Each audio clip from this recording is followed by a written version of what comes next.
আসসালামু আলাইকুম। সম্মানিত উপস্থিতি, রোহিঙ্গা সংকট হলো বাংলাদেশের অনেক বড় সংকট, যেটা বাংলাদেশের অর্থনীতি, রাজনীতি এবং রাষ্ট্র পরিচালনায় অনেক বড় প্রভাব পড়তেছে। বাংলাদেশ মানবিক কারণে প্রায় 12 লক্ষ রোহিঙ্গাকে আশ্রয় দিয়েছে, যার ফলে বিশ্বে প্রশংসিত হয়েছে। বাস্তবে বাংলাদেশের জন্য এটা অনেক বড় গভীর সংকট তৈরি করতেছে। গত 1 বছরে প্রায় 5 লাখ রোহিঙ্গা অনুপ্রবেশ করেছে। এই অনুপ্রবেশ এই সরকার ঠেকাতে ব্যর্থ হয়েছে।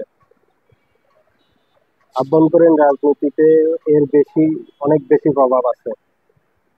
কক্সবাজার ও আশপাশের জনগণ মনে করছে রোহিঙ্গাদের কারণে তাদের চাকরি, ব্যবসা এবং নিরাপত্তা অনেক হুমকির মুখে পড়ছে। স্থানীয় অসন্তোষ বাড়তেছে, যার ফলে নির্বাচনী রাজনীতিতে গুরুত্বপূর্ণ ইস্যু হিসেবে দাঁড়িয়েছে।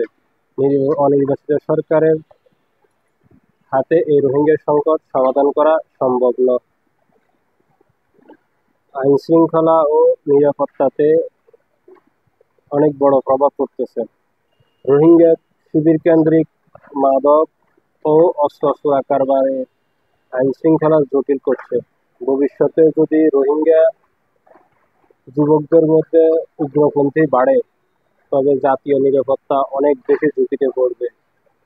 এই জন্য দরকার একটা বৈধ সরকার, যাতে এই সংকট থেকে বাংলাদেশের জনগণকে উত্তোলন করতে পারে।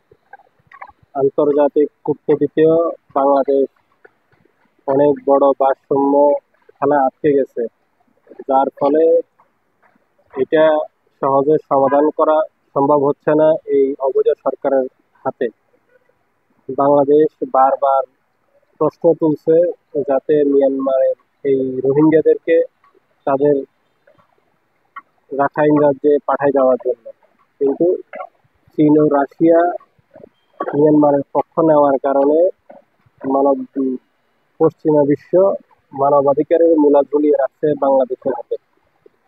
এই বেশি দিন না, কয়েকদিন আগেও কক্সবাজারে রোহিঙ্গা সম্মেলন তৈরি করলো। সেই সম্মেলন থেকে কি মেসেজ আসলো? উল্লেখযোগ্য কিছুই না। তো এই সরকারের হাতে কোনো কিছুই নিরাপদ না। এই সরকার ব্যর্থ। এই সরকারকে পদত্যাগ করা দরকার, চলে যাওয়া দরকার। রাজনৈতিক বাস্তবতা হলো রোহিঙ্গা সংকট বাংলাদেশের জন্য একটি দ্বিমুখী তলোয়ার। মানবতার কারণে আমরা প্রশংসিত হলেও বর্তমানে তা দীর্ঘমেয়াদী সমস্যা হয়ে দাঁড়িয়েছে। সমাধান না হওয়া পর্যন্ত রাজনীতি, নিরাপত্তা ও কূটনীতিতে আরো বড় সংকট তৈরি করবে। আমাদের দরকার এই মুহূর্তে রোহিঙ্গা সংকট সমাধান করা। আবার এই অবৈধ সরকার তো বসছে এই রোহিঙ্গাদেরকে সামনে রেখে।